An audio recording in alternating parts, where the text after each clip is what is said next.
On va passer à notre rubrique santé avec le docteur Kerziek. Docteur, bon, c'est vrai qu'en médecine, il y a beaucoup de noms extrêmement compliqués. Alors ce matin, vous n'avez pas dérogé à la règle. Vous allez nous parler de bélonéphobie. Petite définition qui s'impose. C'est ce que c'est, non Oui, moi je sais ce que c'est. La bélonéphobie. La bélonéphobie. La peur des aiguilles. Ouais, peur des aiguilles. Puis il y a une petite variante, ça s'appelle la trypanophobie. C'est la peur des injections, parce qu'il y a l'aiguille, et puis après il y a l'aiguille qui pénètre dans la peau.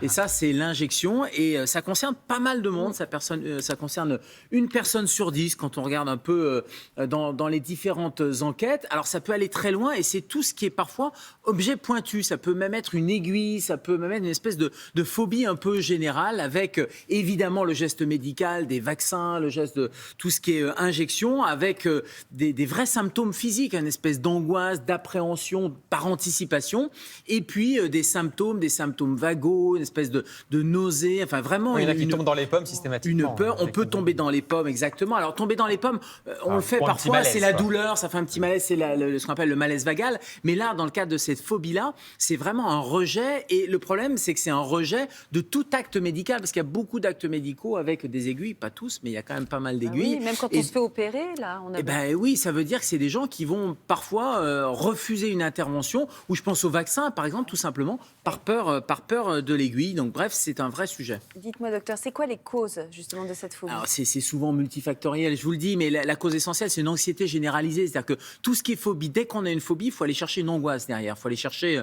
une angoisse, une anxiété généralisée. Et puis dans le cadre précis de cette bélonéphobie, il y a souvent un parent qui a peur des aiguilles. Et cette angoisse, elle s'est transmise aux enfants, en fait. Et il suffit que quand on était petit, qu'on a entendu parler ou peut-être crier ou un aïe un peu bruyant pour que ça ait transmis un peu par génération cette espèce d'angoisse des aiguilles. Et donc, un traumatisme ou parfois une situation vécue comme un traumatisme, ça peut s'ancrer et ça peut rester toute sa vie avec cette peur des aiguilles. Mais dans Télématin, notre docteur, il a toujours une solution. Mais oui, il y a toujours une solution. Puis je vais faire un peu comme Anissa Mbida ce matin. Je suis allé regarder du côté de la réalité virtuelle, parce qu'il y a un papier dans une revue scientifique qui vient de paraître de manière assez intéressante avec de la réalité virtuelle pour lutter contre cette peur des aiguilles. Alors bien sûr, pour les enfants dans un premier temps, avec un petit avatar, un petit personnage que les enfants construisent eux-mêmes.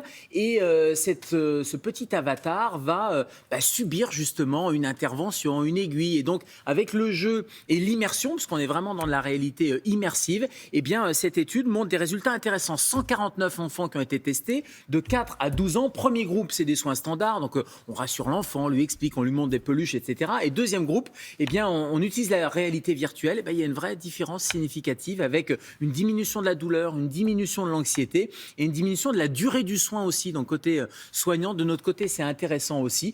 Donc, ça a été publié dans une grande revue scientifique. Donc, voilà, peut-être que ça sera l'avenir pour prendre en charge les soins et diminuer cette angoisse-là. Il n'y a pas des crèmes anesthésiantes? Si, regardez, je vous ai amené un petit patch. Je vous ai amené un petit patch enfants, de lidocaïne. C'est-à-dire que la réalité virtuelle, peut-être dans quelques mois, mais là, pour l'instant, on rassure l'enfant, on monte sur des poupées, etc. Et on a ces petits patchs un peu magiques. On les pose 1 heure avant, on explique à l'enfant, et ça anesthésie la peau et ça diminue la douleur. C'est de la lidocaïne, c'est un anesthésique local. Et moi, j'ai l'impression que c'est plutôt le rituel qui marche plutôt que le... Il y a les deux, parce qu'on sait que dans la douleur, il y a le côté un peu effet placebo. Quand on dit effet placebo, on a l'impression que c'est rien du tout. Non, l'effet placebo, c'est utile aussi, mais il y a vraiment de la lidocaïne, il y a vraiment de l'anesthésiant. Ça se pose 1 heure avant les ponctions lombaires, par exemple. Et puis, il y a des gaz aussi anesthésiants ou des gaz hilarants. Le protoxyde d'azote, qui est souvent détourné, mais il est surtout utilisé par les dentistes. Regardez, avant un soin dentaire, par exemple, ça permet de déconnecter un peu, de diminuer la douleur et de faire ça dans la bonne humeur. Eh bien, merci beaucoup, docteur.